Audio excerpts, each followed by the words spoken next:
continuidade, a ementa da disciplina de Química, e nós vamos trabalhar hoje com a eletroquímica. Na aula de hoje, gente, eu falo um pouco da primeira parte, que se remete à questão das pilhas. Então, eu vou compartilhar aqui com vocês a minha tela, que aí fica mais fácil da gente visualizar os conteúdos que serão abordados nessa videoaula. Bom, gente, as pilhas, né? Dentro dessa parte de pilhas, a gente estuda as meias reações dos eletrodos com os tipos de pilha, a gente fala um pouco de pilha de Daniel, a nomenclatura dos eletrodos em uma pilha, ou célula galvânica, né? A gente fala um pouquinho o que é um potencial padrão da semicela e como medi-lo a partir do eletrodo padrão de hidrogênio. E aí a gente faz a medida do potencial padrão, né, de uma semicela com a interpretação dos potenciais e as aplicações da tabela de potenciais padrão. Bom, gente, nós então estamos introduzindo a questão da eletroquímica, que é um ramo da química que estuda essa questão da interação entre eletricidade e reações químicas. Então, nós vamos ter aquelas reações químicas que ocorrem espontaneamente e que geram a passagem de corrente elétrica. Então, nós temos isso em dispositivos que acontecem, que são as células galvânicas, as células voltaicas ou simplesmente pilhas. E nós temos aquelas reações que não são espontâneas, mas que são forçadas a acontecer graças à passagem da corrente elétrica. E aí é onde acontece esse dispositivo de passagem de corrente elétrica para ocorrência de reação química, são as células eletroquímicas ou eletrolíticas, né? Quando a gente fala de células eletroquímicas, a gente pode estar abrangendo esses dois tipos, as pilhas e aquelas células onde acontece a eletrólise, né? A eletroquímica abrange como um todo. E a gente fala um pouquinho da escala de capacidade oxidante e redutora. Aqui eu trago para vocês um pouco do que nós já vimos em aulas anteriores, né? Nós vimos o quê? Que a oxidação, ela está intimamente relacionada com a perda de elétrons. Então, quem oxida é o agente redutor, porque se ela vai oxidar, ela está perdendo elétrons, ela vai provocar o quê? A redução de outra espécie química. Enquanto que a redução é caracterizada pelo ganho de elétrons para uma determinada espécie química, e esse ganho de elétrons faz com que o NOx vai diminuindo, né? E aí, consequentemente, quem reduz é o agente oxidante. Essas semi-reações de oxirredução, né, que a gente fala, tem a semi-reação de oxidação e a semi-reação de redução. Ambas constituem um par redox. Então, a gente fala que essas reações de oxirredução são reações caracterizadas pela transferência de elétrons, o que, consequentemente, está atrelado à modificação do número de oxidação. Bom, então, gente, o que nós falamos? Que uma reação redox, ela está baseada em diferença de duas reações. E aí, gente, como que a gente pode falar que essas meias reações de redução, elas podem caracterizar um processo? Porque é o seguinte, quando a gente vai medir o potencial padrão de uma semicélula, a gente está medindo o potencial padrão de redução. Então, aquelas espécies que tiverem maior capacidade para receber elétron, vai ter maior capacidade de reduzir. Então, consequentemente, maior vai ser o poder oxidante daquela espécie. Então, a gente vai ter substâncias que estão sendo oxidadas e substâncias que estão sendo reduzidas. Igual eu falei com vocês, que a gente tem o chamado par redox, né? Então, gente, o agente oxidante, que é a espécie que está reduzindo, ela vai estar recebendo elétrons aqui, e aí vai se transformar no quê? Um agente redutor. O redutor, então, é aquele que está oxidando, ou seja, perdendo elétrons para a espécie que é o agente oxidante. E aí a gente tem que estabelecer uma relação no quociente reacional para a gente verificar como está avançando essa reação de acordo com a transferência de elétrons. Bom, aqui eu trago para vocês um pouco dos tipos de pilhas, né? O tipo de pilha mais comum, gente, é que tem um eletrólito comum a dois eletrodos, né? Então, vai ser empregada a mesma solução ali. Então, a gente fala que é o tipo de pilha mais comum. Nós temos os eletrodos mergulhados em eletrólitos diferentes, como a pilha de Daniel. Aí eu vou explicar para vocês exatamente o que significa isso. Pilha de concentração do eletrólito, como o próprio nome indica, o que vai acontecer? Os compartilhamentos eletródicos são idênticos. O que está diferenciando? A concentração do eletrólito. Vai ter um que vai ter uma concentração superior ao outro, e essa diferença de concentração vai permitir que uma espécie oxide mais e a outra vai reduzindo, né? Então, vai tendo essa geração de corrente. E a gente tem a pilha de concentração dos eletrodos, em que os eletrodos, né, vão estar com diferentes concentrações. Bom, aqui eu trouxe um exemplo clássico, né, da pilha de Daniel. Então, tudo começou basicamente, gente, quando foi inserida uma placa de zinco em uma solução de sulfato de cobre. Essa solução de sulfato de cobre, ela tinha um azul bem intenso. E aí foi verificado que, com o passar do tempo, a solução estava diminuindo muito a intensidade da cor, enquanto a placa de zinco estava sendo corroída. Então, o que estava acontecendo ali no caso? O processo de oxidação do zinco e redução dos íons cobre que estavam em solução. E aí, gente, o que foi feito nessa pilha de Daniel? Por que fala pilhas, né? Porque estão relacionados a discos empilhados, tem todo um contexto histórico para chegar nessa montagem aqui que eu vou colocar para vocês. Bom, a placa de zinco, então, ela vai ser colocada em uma solução de um sal de zinco, tá? Então, eu só estou representando aqui o Zn2+, porque a gente viu que o zinco, né, ele tem NOx fixo de +2. E, ao mesmo tempo, um eletrodo de cobre vai ser mergulhado numa solução de um sal de cobre. Então, geralmente, para essa montagem da pilha de Daniel, são utilizados, né, os sulfatos de zinco e de cobre. Bom, o que vai acontecer, gente? Esses eletrodos, eles estão conectados aqui através de um fio metálico que está colocado em uma lâmpada, né? Uma lâmpada inserida nesse contexto aqui. Bom, também, para permitir essa condução da corrente elétrica, a gente vai colocar dentro dessa pilha de Daniel uma ponte salina. O que essa ponte salina faz? Ela permite, ela geralmente é construída com material inerte, geralmente emprega-se solução de cloreto de potássio, né?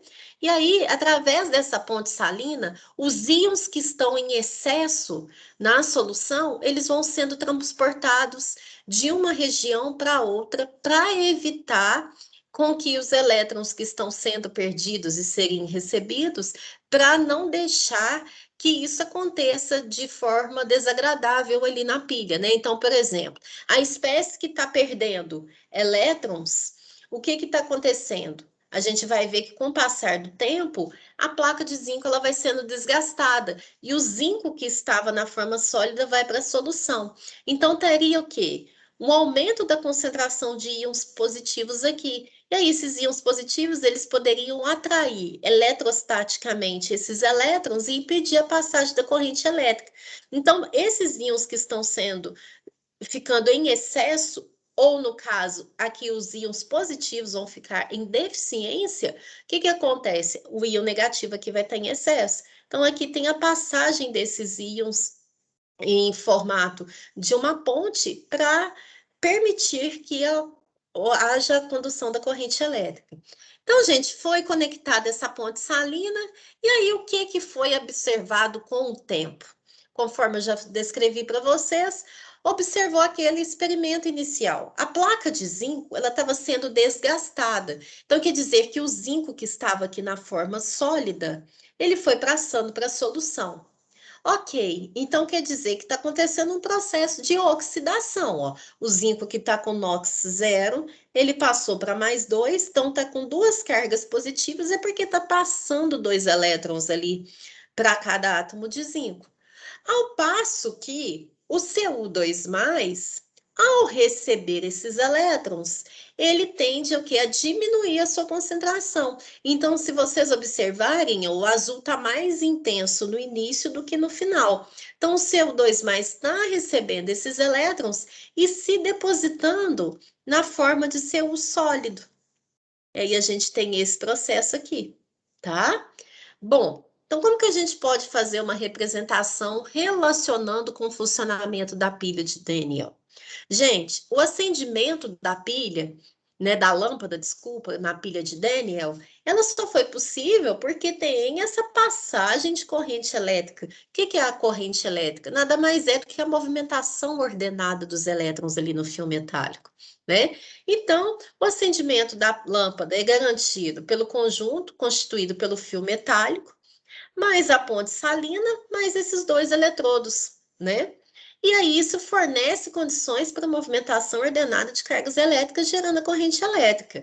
Igual eu falei com vocês, se for retirada essa ponte salina, a lâmpada para de funcionar, para de ter passagem de corrente elétrica, porque os íons que estão em excesso, eles podem atrair ou repelir os elétrons, né? Às vezes não conseguem atrair todos os elétrons que estão passando, entretanto, o que acontece? Pode estar tendo repulsão do outro lado pelos íons negativos que vão estar em excesso, né? Aqui, ó, a quantidade de íons Zn2+, vai aumentando, aqui de cobre vai diminuindo, de Cu2+. Por quê? Porque está reduzindo na forma de CO sólido. Só que vamos pensar que a gente não vai ter o cobre na forma CO2+ sem nada, né? Vamos pensar que a gente está aqui com sulfato de cobre, ó. Então, a gente tem o íon 2+, e aqui também a gente tem o 2-, ó.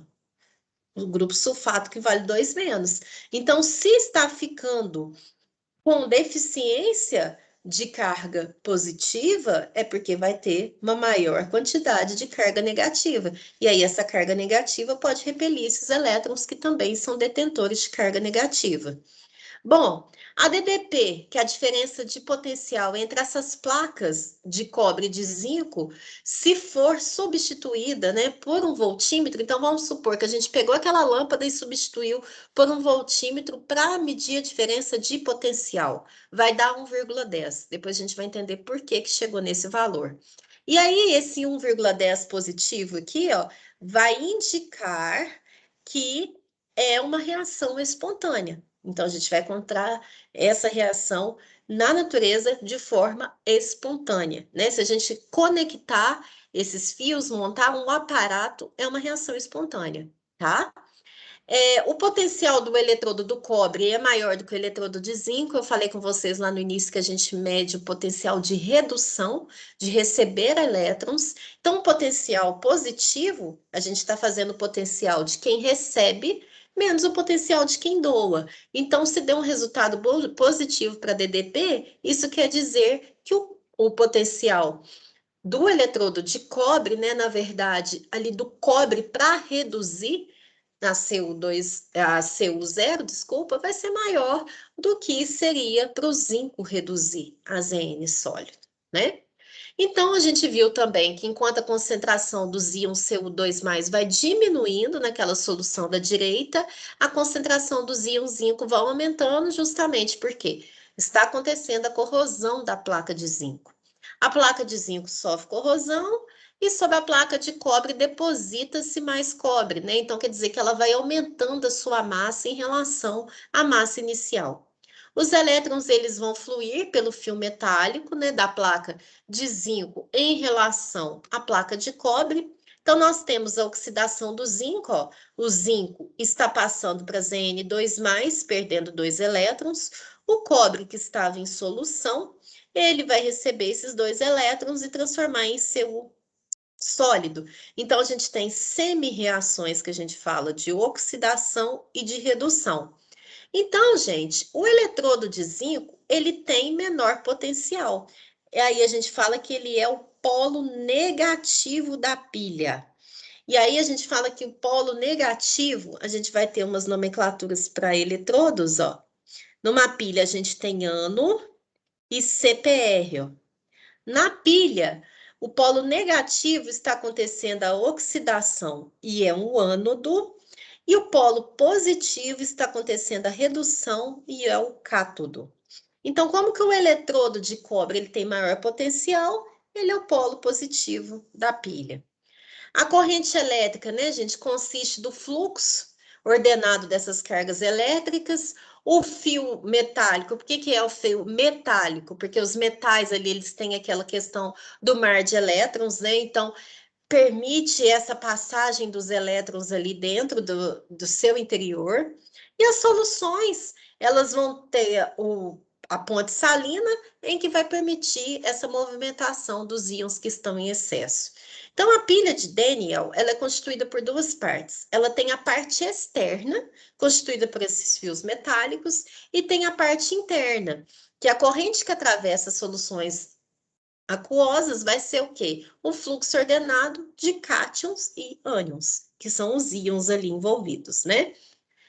Bom, gente, então nós temos os eletrodos, no caso, são aquelas placas metálicas que estão ali na pilha.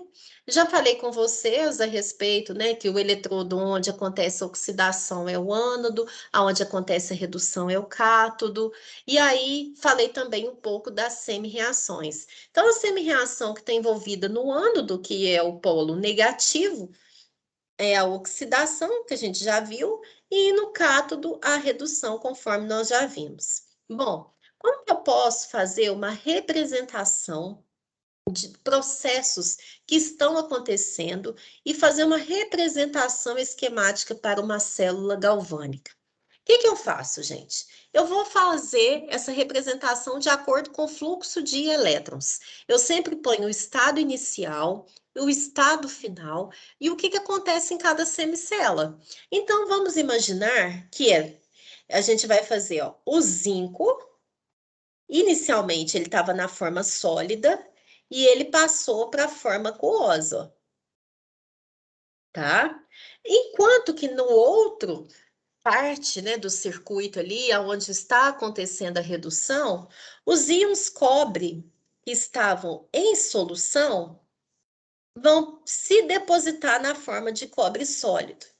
Então, basicamente, no sentido de movimentação dos elétrons, eu separo por uma barra vertical o estado inicial e o estado final, uma barra na vertical, o estado inicial do estado final. E coloco duas barras na vertical para indicar que está acontecendo ali a passagem de corrente elétrica, mas que tem a ponte salina.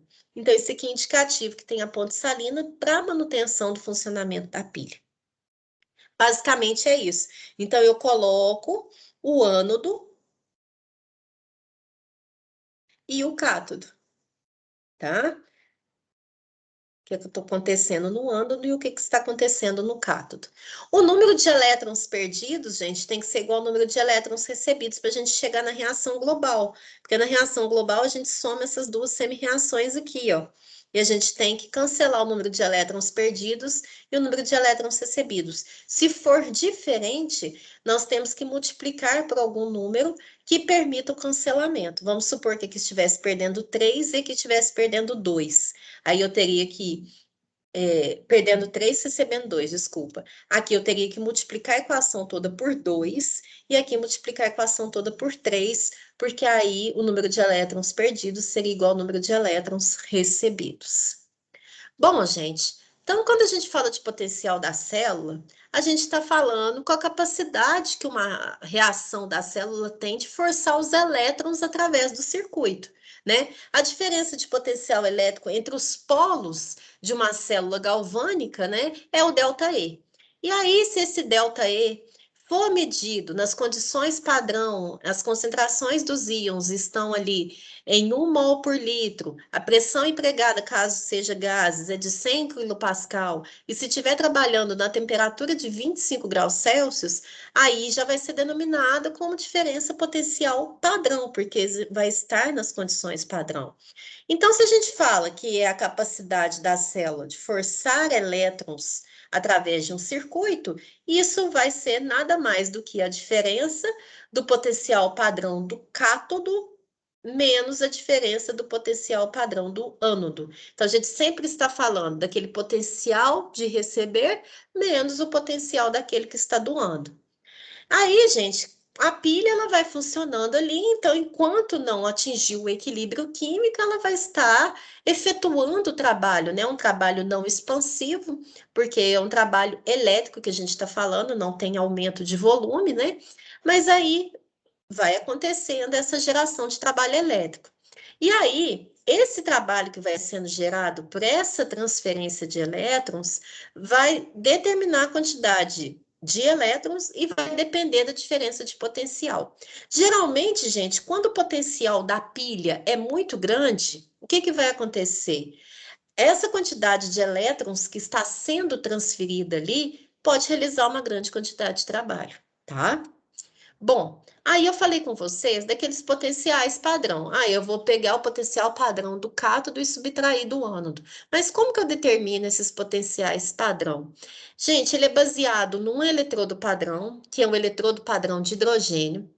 Bom, o que é esse eletrodo? Ele é constituído, né, por uma estrutura em que a gente tem como se fosse um tubo invertido aqui, no qual a gente vai ter uma conexão que vai estar, uma abertura, né, que vai estar conectada a uma conexão aonde permite a passagem do gás hidrogênio. Então, a gente vai ter um fio de platina com um pedaço de platina na sua extremidade. Esse recipiente, ele vai ter uma solução de ácido na concentração de 1 mol por litro, né? E aí, o que vai acontecer? Essa platina aqui, a gente fala que ela é um eletrodo inerte. Ela está ali justamente porque ela tem a capacidade de reter na sua superfície os elétrons. E a gente chama essa retenção na superfície de adsorção. Então, a platina tem essa capacidade de absorver os elétrons e, aos poucos, esses elétrons serem liberados. Então, o que vai acontecer, gente? Esse gás hidrogênio que está sendo injetado ali, ele pode, né, sofrer um processo de oxidação e transformar em íons H+. Então, se acontece isso, essa semicélula de hidrogênio, né, vai funcionar como se fosse um ânodo. Por quê? Como se fosse não, né? É um ânodo, porque o hidrogênio está passando para H+, então está acontecendo a oxidação. Tem 2 átomos de hidrogênio, tem que pôr 2 aqui. Se tem 2 cargas positivas, 2 elétrons. Mas pode acontecer o processo contrário. Os íons que estão aqui em solução podem receber os elétrons e se transformar em H2. Aí a gente vai ver a formação das bolhas durante o processo da reação química. E aí, nesse caso, como vai estar acontecendo a redução, esse eletrodo ele também pode atuar como cátodo. Então, como ele pode atuar tanto como cátodo quanto como ânodo, ele é dotado como referência em medidas eletroquímicas, tá? Então, como que a gente faz?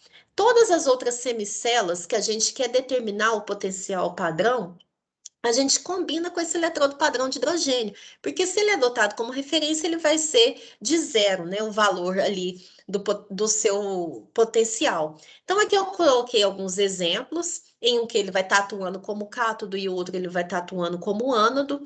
Então, experimentalmente, foi verificado o seguinte, conectou-se, né, a semicélula do eletrodo padrão de hidrogênio com uma semicélula em que tinha uma placa de prata mergulhada numa solução de prata. O que foi verificado com o passar do tempo? Que a concentração dos íons H+ estava aumentando, ou seja, estava aumentando a acidez ali do meio. Então, tem como fazer a medida dessa acidez, né, ali do meio. Ao passo, gente, que foi verificado que naquele eletrodo de prata, a sua massa foi sendo aumentada. Então, quer dizer que os íons que estavam em solução, eles estavam reduzindo e transformando em prata. Beleza. Então, quando fizeram essa medida aqui, determinaram, né, estava conectado a um voltímetro, determinou-se que a voltagem da pilha era de 0,8.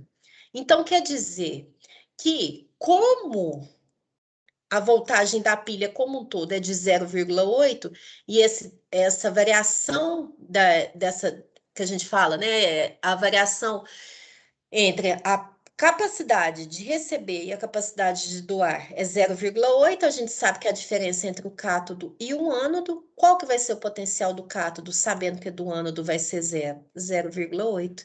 E assim vai montando para todas as semicélulas. Ó. Aqui na prata, a gente viu então que os íons que estavam em solução reduziu. Agora, no processo contrário, conectou-se também uma solução, né? Desculpa, duas semicélulas, aí tinha a placa de zinco conectada ao eletrodo padrão de hidrogênio, né? Que tem aquele fio de platina, foi injetado gás, solução de ácido, no outro lado a placa de zinco mergulhada na solução de zinco. E aí, gente, o que que observou-se? A formação de bolhas, aonde tinha o eletrodo padrão de hidrogênio. Então, quer dizer, que aquele hidrogênio que estava entrando ali na verdade, o que que acontecia com ele? Não acontecia o seu processo de oxidação, acontecia a redução dos íons que estavam em solução e, consequentemente, a placa de zinco foi sendo desgastada. Então, quando a gente faz aquela representação, a gente sempre põe do ânodo em direção ao cátodo. Se vocês observarem, a platina sempre vai ter colocado aqui justamente porque ela vai ser responsável por absorver aqueles elétrons, né, que vão sendo provenientes e devolvendo ali para a ocorrência das reações. E aí, quando determinou-se isso, mediu-se a diferença e deu 0,76. A gente sabe que vai ser a diferença do cátodo pelo ânodo, e aí a gente determina o potencial padrão de redução do ânodo nesse caso, né? Que seria de menos 0,76. O que quer dizer isso? Que o potencial, a gente sempre está medindo de redução, do zinco vai ser negativo, ou seja, ele não vai ter capacidade para reduzir, e sim para oxidar. Quanto mais negativo for o potencial de redução, menos a capacidade para reduzir, maior a capacidade para oxidar. Foi isso que eu falei com vocês, né?